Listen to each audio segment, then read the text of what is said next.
Okay, hopefully this comes through. It looks like it is. Okay, good. All right, now my goal is to basically, starting off where the last sort of design video kind of left off, is to create this quick version. So basically give you some kind of programming heads up, the programming heads up part of it. It's not to cover it exhaustively, um, but we'll see how it goes. So yes, here we go. I'm trying to keep it hopefully no more than an hour, say. This is a live stream, so we'll see where it goes. All right, so here I am. I'm in the app where I left off. I have a canvas, a main canvas that has certain things on it.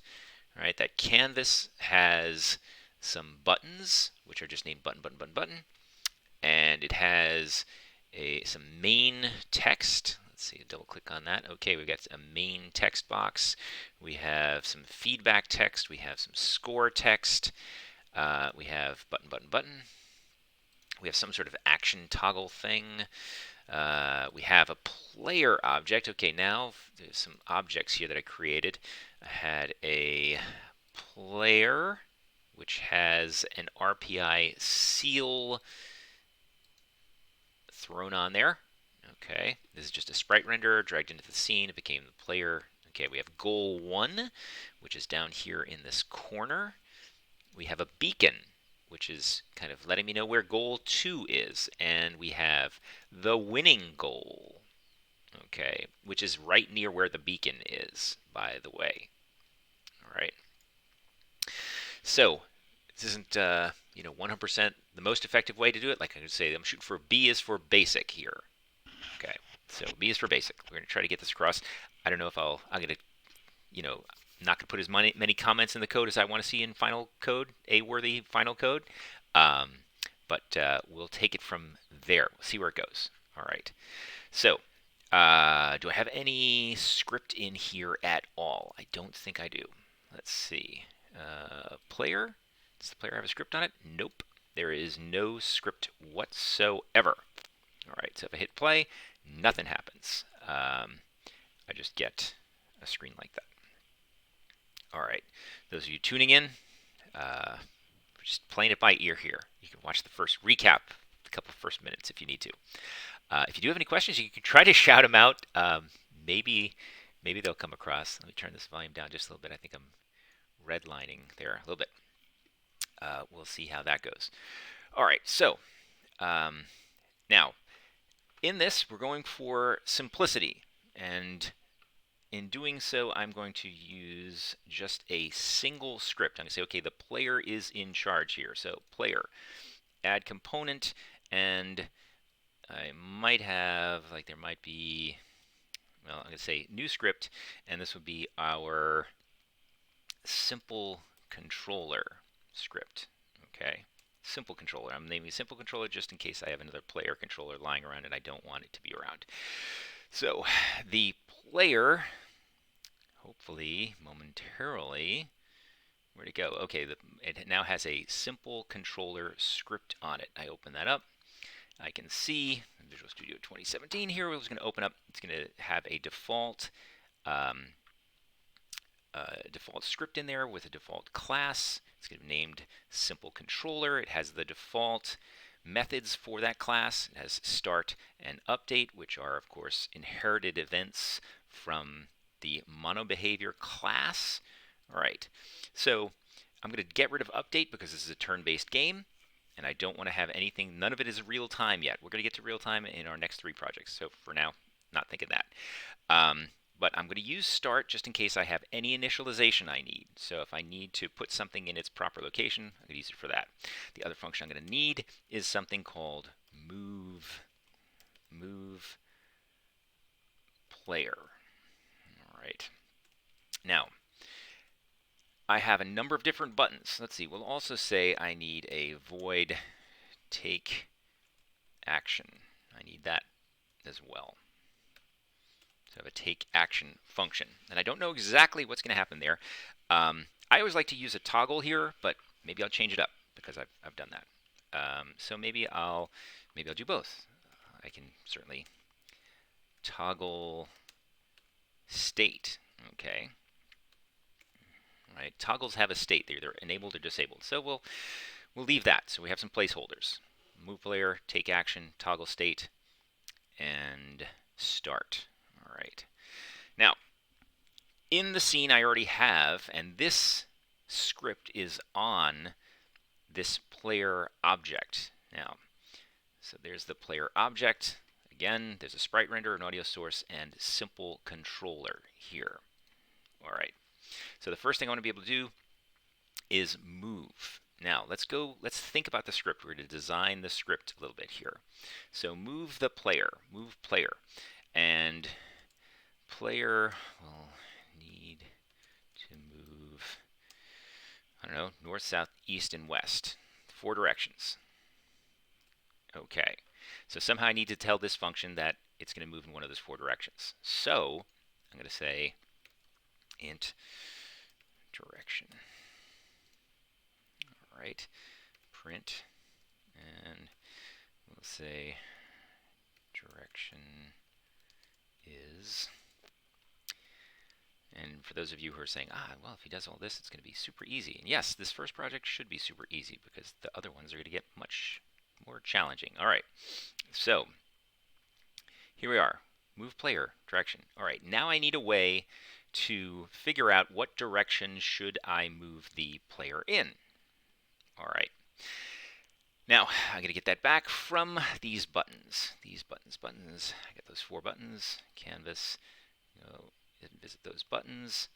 And just for sanity, I'm going to rearrange them just a little bit. I just like to give it sort of a north, south, east, west kind of thing. All right, do that. And we will now name the buttons accordingly. All right, so that button should be north, and the text on it. Let's see, to get the text on it, I have to go there, and I can say north. All right, that's that one. And where's button 1? There's button 1. That's going to be west. And we'll look at the text object that is also on a child of that one, and that is going to be west. And we're going to continue. Yep, this is a live stream. It's going to have boring parts. This is going to be east. And text is east. All right. And last but not least, we have this button. It's going to be called south. And I'm going to ramble as I do this as well. And the goal of that rambling will be to kind of let you know why I'm doing some of these things. Now, this game, the purpose of this game is really to demonstrate that I understand how to use this canvas and interact with basic objects. That's why I'm doing this. That's why I'm not using key presses. That's not why I'm using mouse, a joystick, and so on. Right? This is why I'm just doing these. Right? Just having all my interaction through this canvas, which is an overlay on the world that I can then use for all sorts of things. Maybe pop it on and off, turn it on and off, depending on gameplay and so on. But I just like people to understand the canvas ahead of time because it's a very powerful tool, basic UI, etc. All right, so there it is. We have 4 buttons that we now want to be able to interact with that script. Here's the script direction. All right. Now, I know how I can do this. All right, okay, I know how I can demonstrate this. All right. So let's start with north. So my north button, let me find it here. Canvas, north, there it is. All right. And it has an empty list. I'm going to add an event. I'm going to add something that will then listen. It's going to be a subscriber to this on click. Okay. Plus, I have to tell it what object is that thing on. I get the scene. Now, sometimes it might show up like this. If you shrink everything down, it shows up, makes a lot more sense. The thing that I want to interact with, this class, the text, and so on, it is on the player object. So let's find that player. Where is it? Player. All right. So now runtime only player. And the function I'm interested in is simple controller Where is it? I know where it is. All right. Why can't I see it? Because I haven't named it public. Okay. Now this one here, start doesn't have to be public because it doesn't, because that's part of a different sort of inheritance that's going on. Public. If I want things to be seen by the Unity editor, I need to be able to see them here. Okay. Member modifier public must precede. Oh, whoops. Sorry. Trying to go quick here. Yeah. Mm-hmm. That's what I get for going quick. Right. I can see them. Save. All right. Now, come back over here again. Now we'll see, hopefully, that there are simple controller. Now I've got toggle state, take action, and where is it? Move player. All right. Now, you'll notice it says move player, and it offers me the option of adding a value here. So north has 0. Okay, fine. Come to the next one. Whoops, value cannot be null. What's going on here? Let me clear. Let's see. Okay, there's there. That's all good. Move player. Go to the next one. North. So we'll make south. We'll do that same thing. Let's say player, simple controller, move player, and south is going to be 1. Okay, so north is 0, south is 1. Continue on. Here, if I hit, can I player? Nope, can't do that. I have to choose it. Player, simple controller, move player. Now, west is going to be 2. All right, and that's these numbers are completely arbitrary for now. Scene, player, simple controller, move player, 3. Okay, so now if I hit play, I go play the game, and north, south, I click these buttons a couple of times and stop the game. You'll see up here now, and I should have said maximize on play, turn that off. You'll see up here that it said 0, 1, 2, 3, 0, 0, up here in the console window. So yes, my code is attached. It is telling me what the directions are. So okay, that's a good thing. All right. Now, all right. The player's not moving around though, because it knows about that script now.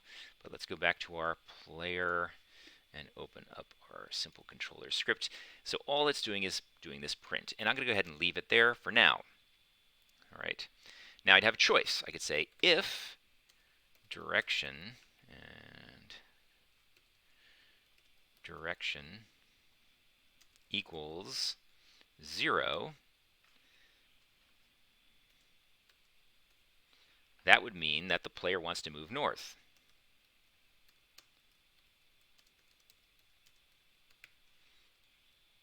And you could say else if direction, and you'll see this is going to get tedious.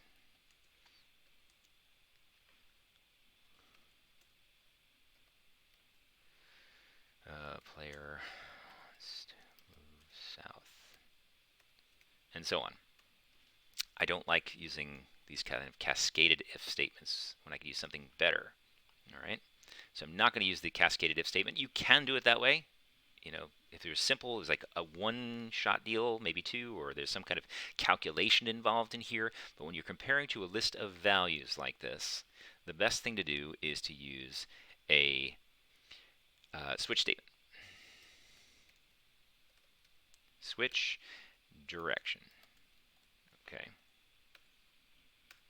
And we say case 0. Move north. Right? Control cannot fall out without a final. Right? So we'll say break. Right? So this is our first case. We could copy and paste this. We know there are 4 of them. There's 1. This is move south. 2.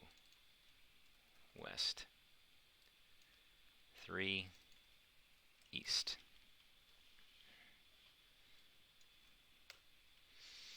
All right.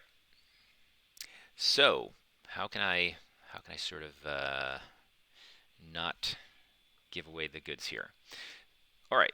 Well, the player, how we manipulate the actual player object, okay, is that we can refer to a component belonging to the player, or in this case, we're going to refer to the transform which belongs to the player, right? Transform dot position. Every game object has a transform that indicates its position, its rotation, and its scale. Okay? Position equals something, right? Or I can manipulate it. So if I want what north is means I'm going to take a vector 3, let's say a new vector 3, and north will be what? A change in the y. 0, 1, 0. All right? That is a move to the north. Right? Not x, not y, not x, but move up y. Let's go over here. Let's see what happens to our little player object. It moved up by 1. Nothing happened in the other ones because I didn't implement them. Okay. I want you to implement the other directions. Okay. Fill in these others. All right. How am I going to obfuscate that so you don't get that necessarily? Well, we'll have to come back to that. So I'm going to do this for just a single direction, and then I'll let you fill in the rest. So after I move, I want to figure out I want to somehow make sure that it doesn't go beyond the top of the screen, beyond the bottom of the screen. So I could say if transform dot position dot x is greater than 4 or form this correctly. So I'm going to have a compound if statement here. If it's greater than or less than -4, do something, right? And maybe what I wanted to do is play the sound that it has, right? So when I designed this, I left on the player object, there was this audio source. The audio source doesn't have anything on it right now. If I play it, it doesn't play anything. It has no sound. Okay, so let me put a sound on it. I'm going to go to my list of sounds here. I have this do sound. This is kind of Homer do. Do! That was loud. And I'm going to go to the player, and I'm going to put that clip into that audio source. All right. In the simple controller, I can now, if I wanted to, I could say game object. Actually, in this case, it's the game object that I am currently on. So I'm going to use the lowercase. This game object, the game object this component is attached to. A component is always attached to a game object. Okay. If I had capital G, this is the base class. I don't want to refer to that. I want to refer to that. Okay. Game object.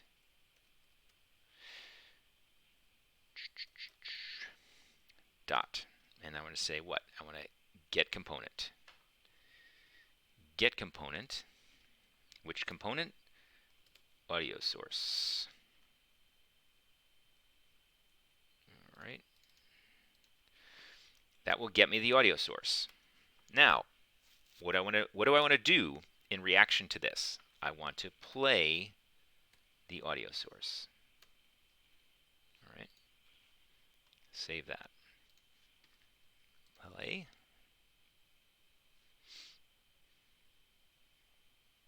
All right. Something's not quite good here. What is that? Well, let's see. The player, let's see, we'll go to the camera.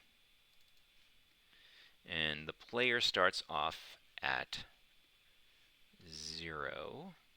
No, the camera starts off at 0, but where does the player start off? Player starts off at 4.6 in X and 0 in Y.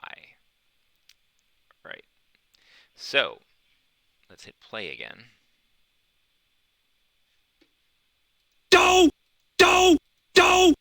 You'll notice that X is not changing. Y is changing. All right. Moving north is changing the Y. I'm checking X here, so that's the problem. X is not changing. So let's make this Y. So if Y is greater than 4 or Y is less than -4, do that.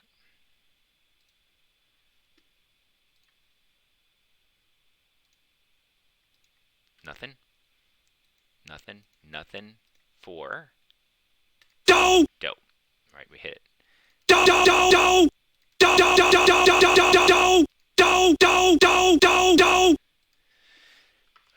You'll also notice that I couldn't move with any of those buttons, but every time I pressed one of those buttons, I got that dough sound. Why is that? Well, because this occurs regardless of whether or not I'm moving in a certain direction. Okay, so that in response to the button, I didn't change the direction, but I did check to see where it was. All right. So what should happen is I should have a different change of direction here, depending on if I move another button, and then that will allow me to kind of come back into range here. All right. So next, what I want to have, just in case, if someone did say, all right, this went out of range, I need to push the player somehow back into range. All right. Now, so if the player went out of range, how do I force the player to stay in the range, to not be able to move out? Okay. I will do the following. I will say transform dot position dot y. Now, this is one place where it gets a little bit different. All right. So I need something temporary here. I'm going to say, well, I'm going to clamp. This is, let's see, math f dot clamp is what I wanted to say here. And this would be capital math f clamp.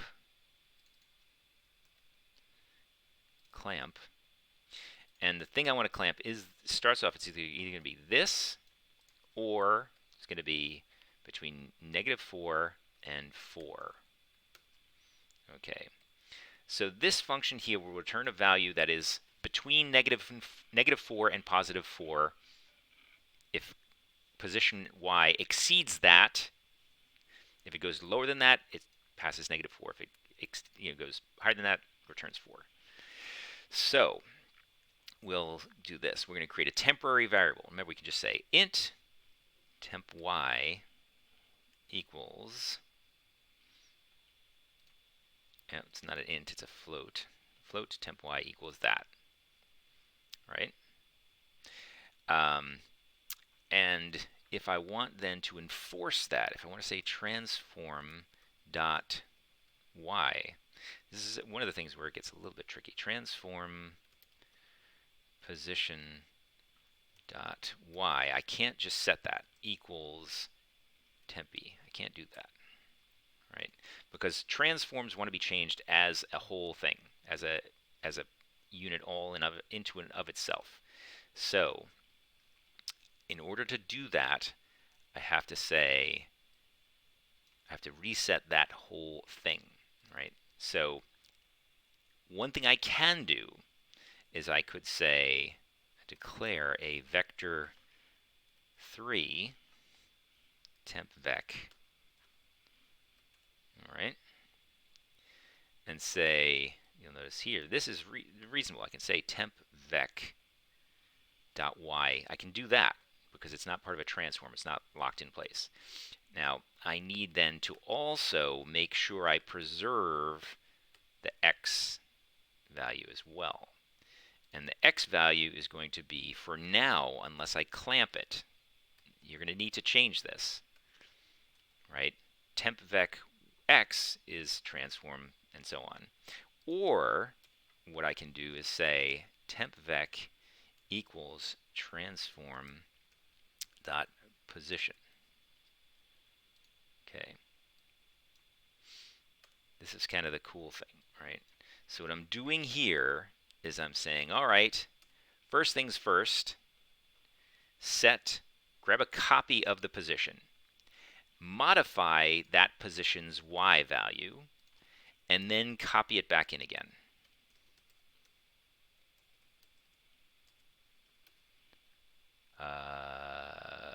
Temp vec, right?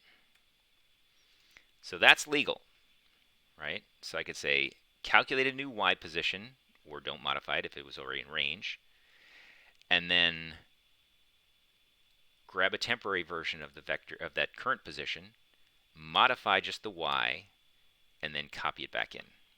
Save that. See that in action. All right. Go north. You'll see I'm trying to change it above that.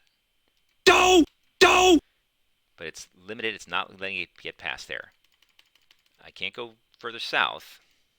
Right? So what's happening is it's saying, all right, it's currently 4. So imagine what was happening. It's going to come in here. It's going to say, okay, you're 4. I'm going to add 1 to that. Try to make it 5. Then here it says, okay, compare that. It says, okay, you're outside that range. You're 5. So therefore, play that sound. But then clamp it back to that value. All right. Another way I can show this. Okay, let's do this. I'm going to put a breakpoint here. I'm going to say attach to unity. All right, so I can debug this. No, I don't want to do that. So that's interesting. Where? Whoops. All right. Save that code. All right. So now that it's attached, clear that. Play the game. The moment I press something, I didn't get attached here. Let me try that again. Attach to Unity. All right. Now it's waiting. Attached. Start play. I'll hit go north. Brings me to the debugger. It says, okay, direction is, and direction is was passed in as 0. I'm going to step. Okay, switch direction. And direction is 0. So it's going to perform this function. So I'm going to say transform position, which is currently 4.600. It's going to add to that. Go here. Now you'll see transform position is now 4.61. Okay. And you'll see Unity over here is kind of frozen because you're in the debugger, but you kind of have to deal with that. All right, skips over the rest of the switch statement. Now it checks. It says, okay, is that position, y value, which is 1, is it outside of that range? Of course not. So it skips that. All right. And then it comes in here and says, okay, let's make sure temp y is 0, make sure it's inside of that range. So this is a little bit weird, right? It's got this, and this I'll leave this open for you to work on. It says, okay, if it's outside that range, do this, but if it's inside the range, let it get set. So there's a little hint there. So these things that are going on here potentially could be combined or have an else or could be, worked on, made more clear. But for now, they certainly are functional, right? So we'll continue through. And we'll say, all right, we've clamped it. We know it is a value. Temp y is certainly between -4 and 4. So therefore, we'll go ahead and we will, grab a copy. Tempvec starts off at 0, 0, 0. Hasn't been executed yet. So execute it. Now tempvec is the same as that current position.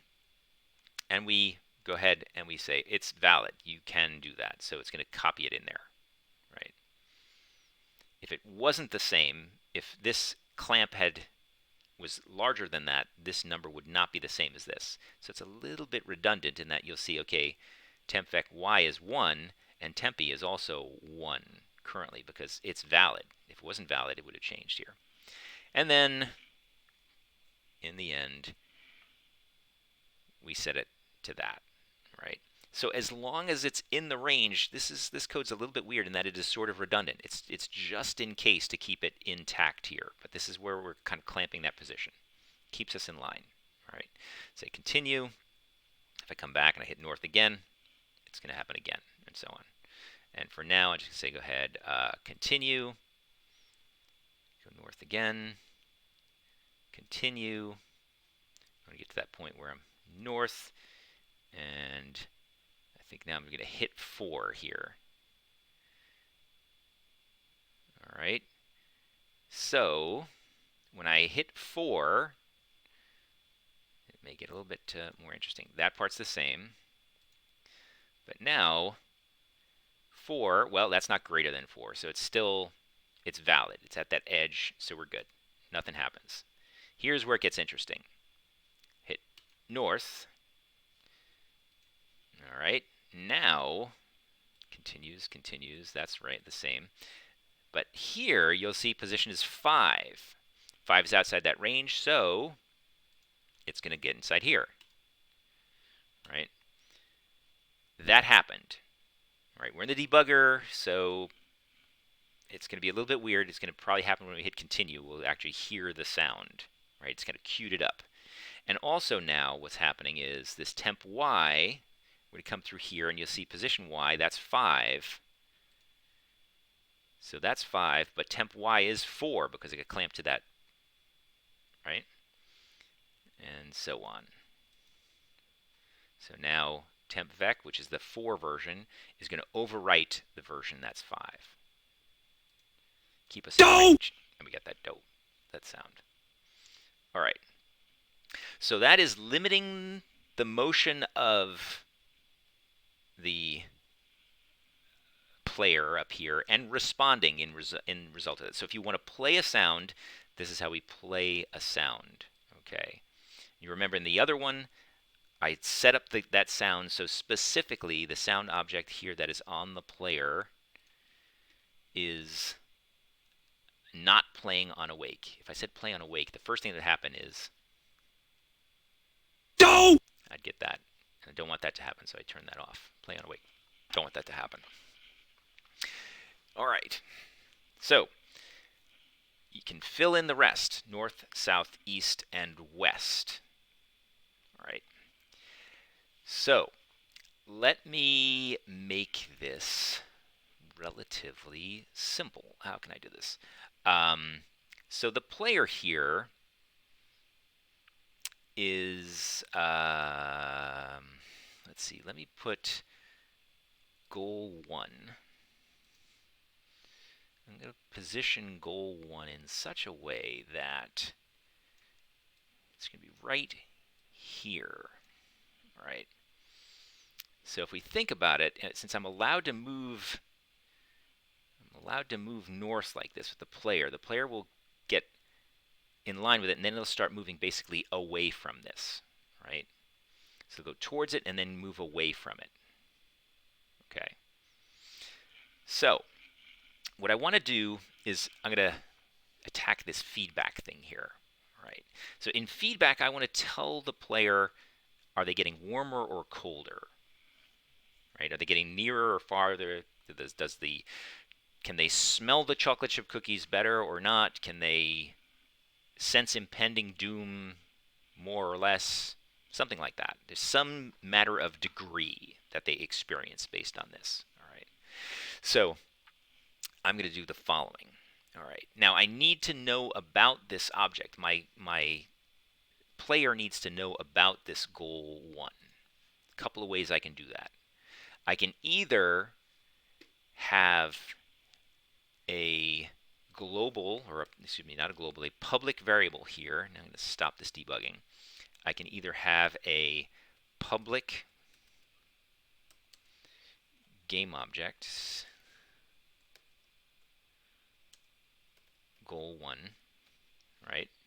So if I have that, then what will happen is over here if we see the player, now the player's script will have a slot for game object, and I can go ahead and say, all right, goal 1, put goal 1 in goal 1, right? And now because of that, my script will have access to that. So I could say anything I want here. Every time the player moves, I could say, well, let the player move, let this stuff happen. Now let's have another section here. Right? Or I could do this. I could say void process goal 1. All right. So this is going to be our process goal 1.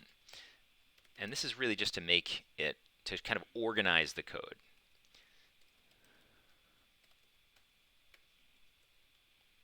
All right. So here, inside of my move player, after I move the player, I'm going to process my first goal. I'm going to call this method, this other function here, right? And I'm going to do everything that is associated with goal 1 in here, right?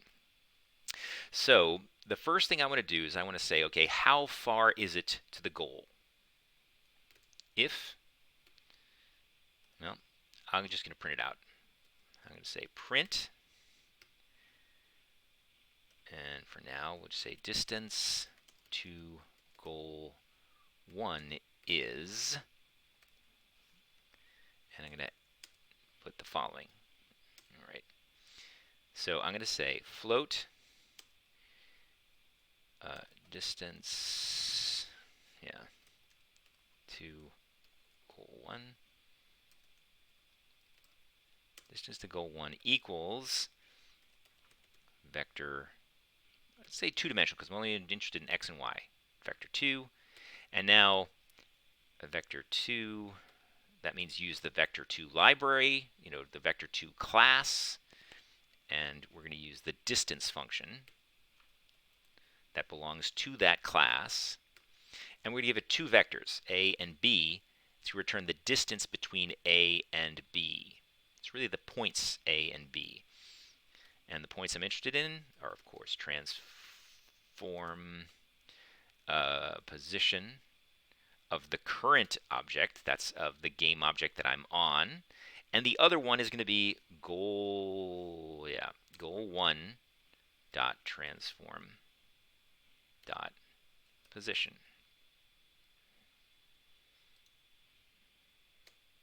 Okay.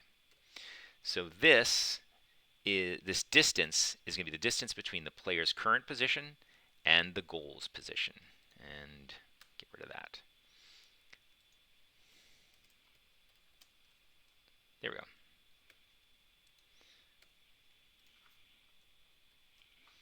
All right.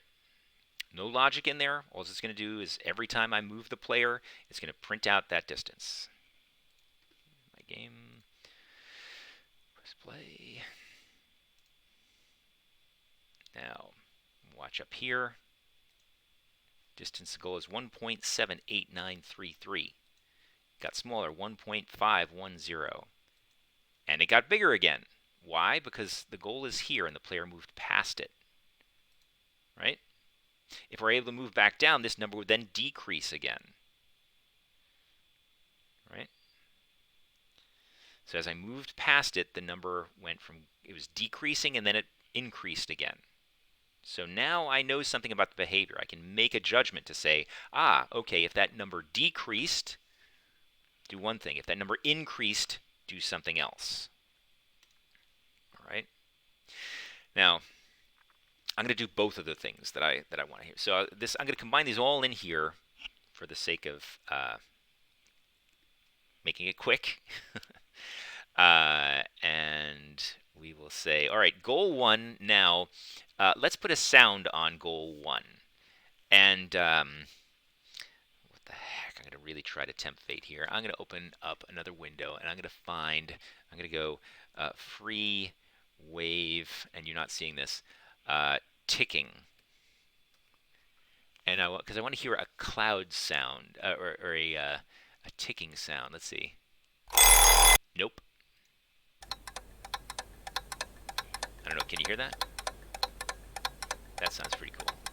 All right, so I'm going to download a wave for that. Hopefully I don't have to, perfect. I didn't have to sign up for anything. All right. So I've got this sound now. I'm going to drag it over here and put it in my audio folder. All right, clock ticking. Can you hear it now? It's kind of a crappy sound, but whatever. And goal 1 is going to have this ticking sound on it. Okay. All right. Now, play on awake is happening, and loop is happening to that sound that is on this goal. So the moment I press play, we're going to hear the ticking because it's going to play as soon as it wakes up, and it's going to loop forever. Here we go. All right. No matter what happens, and then eventually, I got the dough in there as well.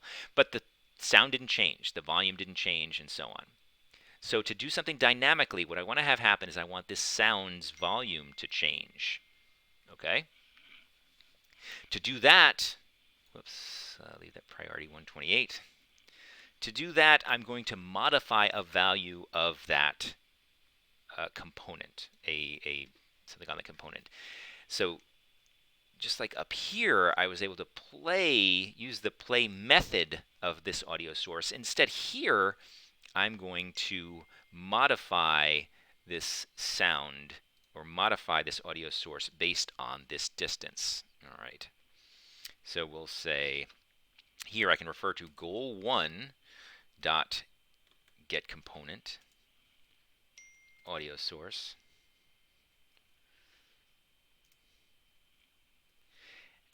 And what do I want to refer to on there? I can refer to lots of different things. Once I have the audio source, I could say, okay, volume. And I need to set the volume to something. Right? Now, to make this work a little bit easier, I'm going to recommend that, let's see, our volume, are we using 3D sound settings? No. Pitch volume. Sometimes it makes life easier to use linear sound here. Volume, make it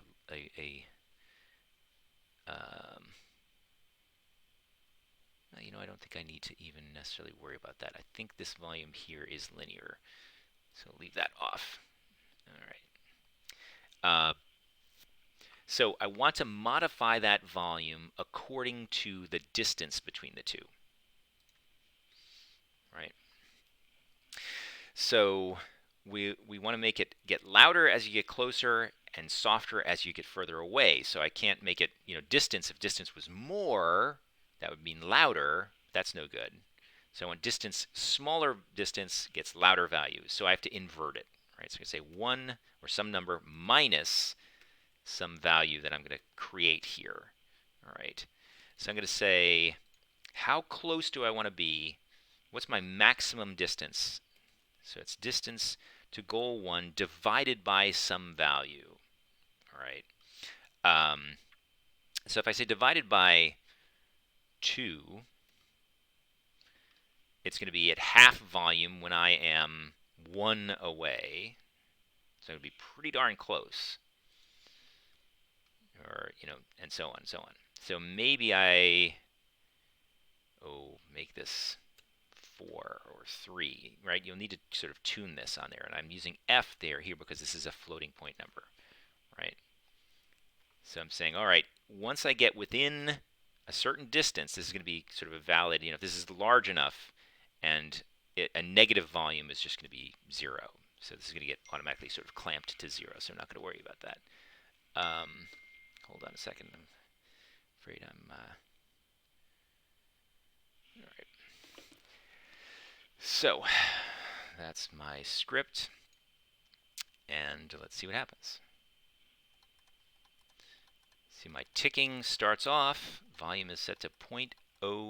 I think that's just because I was just kind of wagging that around. You'll see if I start over again, and we'll set the volume. Normally the volume is going to start off at 0, at 1. Actually, that's what happens. Maybe you want the audio to start off as 0. It's kind of hard. What do you say? Where should the volume be? Well, I don't know where the volume should be, for starters. So, why don't I do this? I should process the goal as soon as the game starts playing. All right, so I come up here and I say, all right, process goal 1 right away. And that will set that initial volume according to that distance. Isn't that nice? Come over here, press play. You'll see the volume got set to 0.17 based on how far away. So as I get closer, I'm going to move up. That volume should increase. Sure enough. Try it again. Even louder because I'm right here, pretty close. My distance is almost like, I don't know what my distance is. Oh, here's my distance, 1.5. Right? But then as I move past it, it got quieter again. And quieter. Right. Okay. So that's how I am modifying on the fly this audio volume. All right. So that's one piece of it. All right. Next, let's tackle something else. Let's see, still, there's some people still following along, I guess. Let's tackle this feedback over here, right? And maybe we tackle score as well. Let's attack these two things, a couple of things over here, right? If we want to change every time the player moves, we want to change something about this text over here. So unlike that, I'm going to show you a different method. We're going to do the canvas. You'll see that there is feedback text, and it's called feedback text. Now I could go to my script. I could have yet another publicly exposed game object reference here. I could use that. Or I could have a private version. I could just say, game object. Or maybe I just want to refer to that text, right? So if I want to manipulate UI elements, first thing I need to do is say using Unity Engine .ui right there. And now I can manipulate UI elements. So here, I'm going to say, what I'm really interested in is not that game object. I just want to modify the text of that game object, right? The text component on that game object. So I will say text, right? Text, and this will be feedback.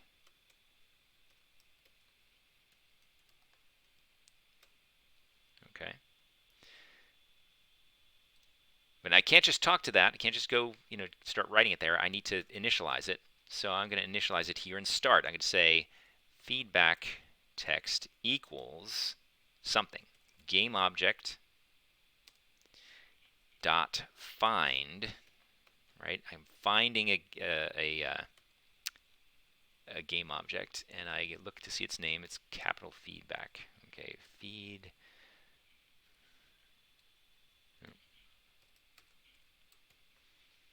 All right, find that game object. and that would be a game object that would get returned. That's no good. So what I really want to do is find the text component on that one. Get component text. Okay. So now I have a reference to that text component. Right?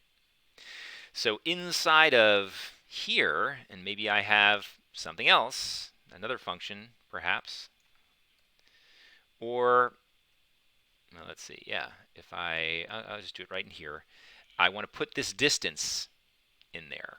I could say feedback text dot text equals, watch this,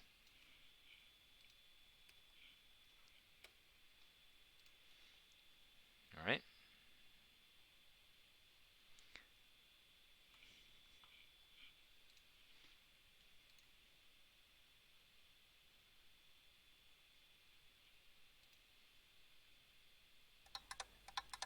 Now, the box is too small. That's what happened here. That's why I can't see it. Okay. So let's go to the canvas, and we'll go to feedback text. And maybe what we do is we say, okay, we can wrap and change the size of this thing. I think we need to make it much bigger here. Move that one down. So give feedback sort of the opportunity to be 2 lines, say.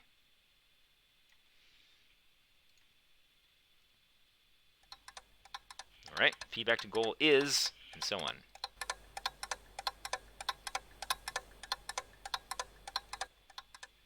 Right? Go! So now we're modifying this text. If I wanted to change the score based on every time I moved, I could do the same sort of thing. Add 1 every time I moved and write that out to the score somehow like that. Okay. So it's sort of getting into like the idea of telling the story, right? What do I want to say? What do I want to tell the player as they're moving around in the room? What do I want to tell them when they bump into the walls? What do I want to tell them as feedback? I shouldn't just tell them the distance, right? Be creative here. Say, okay, like I like to use this kind of warmer, colder thing, right? I like to be vague because that's kind of cool. And then the way I do that is say, well, okay, I maintain some notion of state in the game, right? I say, okay, I want to keep track of how far away the user is from that object, right? So, for example, I'll say, float last distance to goal 1. Right? So now we need to figure out, okay, what is the last distance? For starters, maybe it's 1,000,000. I don't know. Initial state is 999. That's fine. So, okay, you start off assuming you were really far from goal 1. Or you could have said something up in this process goal 1. But now in process goal 1, we could say, okay, where's process goal 1? Process goal 1. We calculate this distance. We now know this is the distance now from goal 1. Right? So we're in a good position to compare it to that other distance. So I could say if the new distance to goal 1, is less than the last distance, I can say something specific. Else, say something else. That's probably a good idea here.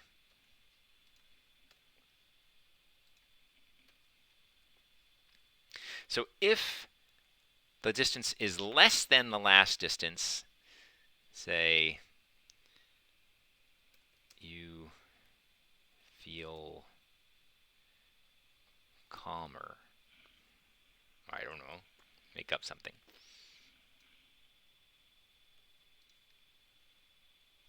And if it gets greater than, you feel bad. I don't know if you feel good. Be creative here. Like I said, this isn't an A-level project here. This is probably I'm probably like I'm approaching a C here. I don't have an action button. Everything is very coarse. I don't have an initial state, but this should be giving you the idea, what you need, how to connect the buttons, how to pass this value in, right? For example, all right. So now you'll see at feedback, I feel good. All right, I feel good. I feel good. I still feel good. Why do I still feel good? Don't! All right. I felt good the whole time. That's weird. Why? Well,